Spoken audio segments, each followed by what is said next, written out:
Hello गोइंकन्स। आशा है आप सभी स्वस्थ और सुरक्षित होंगे। तो प्यारे बच्चों, आज हम आपकी गुंजन हिंदी पाठमाला 1 में संग्रहित ई की मात्रा पर चर्चा करेंगे। बच्चों, जैसा कि इससे पहले वाले वीडियो में मैं आपको बता चुकी हूँ कि ई की मात्रा व्यंजन के बाद आती है। आइए गीता और वाणी पढ़कर हम ई की मात्रा को समझने की कोशिश करते हैं। बच्चों, ये है ग। ग में बड़ी ई की मात्रा मिलकर बना गी। त में आ की मात्रा मिलकर बना ता, गीता। और व में आ की मात्रा मिलकर बना वा। न में ई की मात्रा मिलकर बना नी, वानी। तो आइए पढ़ते हैं। वाणी गीता की बड़ी बहन थी। तो गीता की बड़ी बहन कौन थी? बिल्कुल सही, वाणी था उनका नाम। दादी जी, ख में बड़ी की मात्रा मिलकर बना खीर, खीर लाई। दादी जी क्या लाई? दादी जी मीठी मीठी सी खीर लाई। खीर खाकर गीता बाहर आ गई। बाहर वाणी कहानी की किताब पढ़ रही थी। तो जब गीता बाहर आई, उसने क्या देखा? उसने देखा कि वाणी, जो उसकी बड़ी बहन है, वो एक कहानी की किताब पढ़ रही थी। कहानी एक लड़की की थी। तो कहानी में कौन थी? कहानी में एक लड़की थी।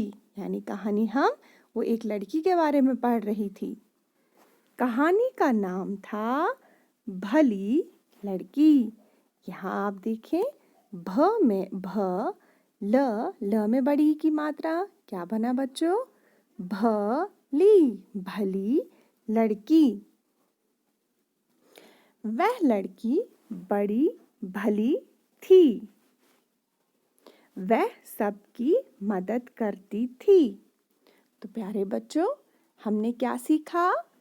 हमने सीखा कि भला इंसान वही होता है जो दूसरों की मदद यानी सहायता करता है।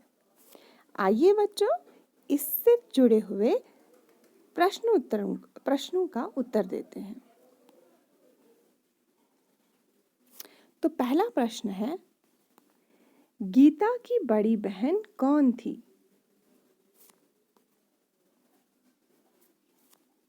गीता की बड़ी बहन का नाम था वाणी। शाबाश। उसके बाद क्या है?